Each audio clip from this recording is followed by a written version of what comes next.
So why didn't first century Jews accept Jesus as the Messiah?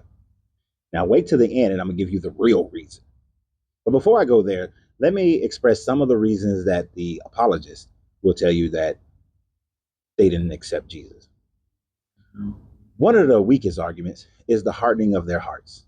That is one of the most weak arguments that I've heard thus far in my research concerning this. That many apologists say that because their hearts were hardened and they saw Jesus as a blasphemous person who was trying to change the old ways and didn't want to adhere to the old ways of worship. That's why, because their hearts were too hard to hear the message of Jesus. Now, one of the second reasons was the fact that according to the Jewish understanding of the Messiah was going to establish a millennial reign with Israel at the center of it, God at the center of it. Yet this Jesus character did not do that. And it was easy to dismiss this Jesus character from that because there were many other Messiah characters all the way since the Levant area was controlled by the Greeks into the Roman era, that none of them established a kingdom under Israel. The Maccabees were the closest to ever completing that task. So since Jesus didn't do that and spoke of a kingdom outside of the matter world, couldn't have been Jesus. And Christians will say that, oh, they missed it because of the hardening of their heart. They misunderstood Jesus coming, that it is the second coming of Jesus, where this 1,000-year reign under this God and Israel being at the center, that would be the true coming of Jesus, is fulfilling the other portion of the prophecy. But because they lacked that understanding, because this is what Paul was teaching them, that's why they didn't accept Jesus. The other reason is that Jesus was blasphemous. He worked on a Sunday. He was taking away the center of their worship from the temple in Jerusalem. Things of that nature. Bringing people from the dead. Can't be. That's not the Messiah. Doing these things that goes against all their old traditions, even though this God is supposed to be the same at all times.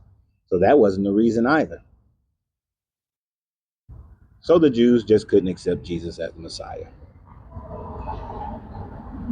They also couldn't accept Jesus as the Messiah because of the idea of the virgin birth. You see, they understood that in Isaiah, it was talking about Hezekiah and his reign. That Hezekiah is the one born from a young lady who was already pregnant, not one who will become pregnant. They had the right translation, not the Greek translation. They had their translation from their writings. So, of course, they couldn't accept Matthew's writing. Now, that leads us to what the real answer is.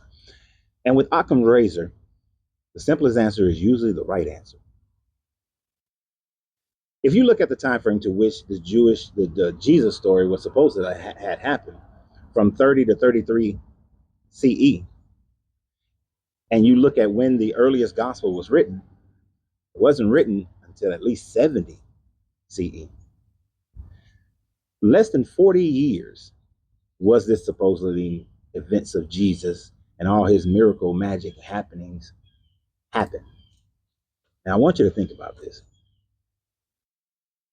If Jesus was going around raising people from the dead, healing people, doing all these wonders, these miracles, would you not think the Jewish people would have followed? That they would have saw him as truly the Son of God?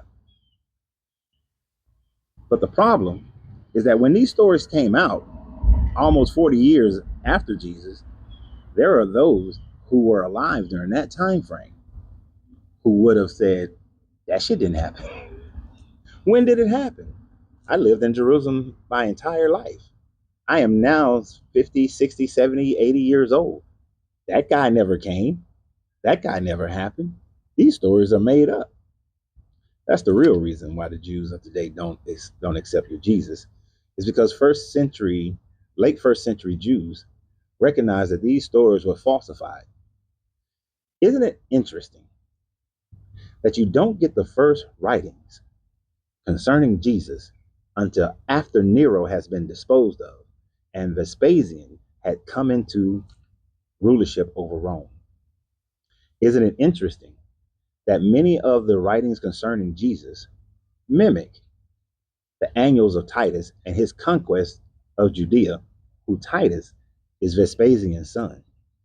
Titus waited out Jerusalem in a siege, ripped up all the fruit trees, told his men at Galilee that they will be fishers of men as they defeated the Galilean forces. And as they was coming out of the waters, they threw spears to capture them and kill them.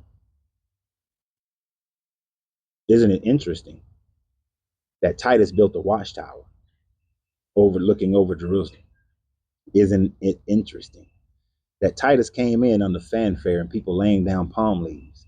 Isn't it interesting that Titus tore down every stone of the second temple? All the things that you would say that your Jesus did and your Jesus proclaimed, Titus did. Is it not interesting that Tacitus records that Vespasian, before he went to Rome, went to Egypt before he can become the emperor of Rome? While in Egypt, under the guise of Serapis, he healed a blind man by spitting in some mud and putting it in his eyes and blowing it.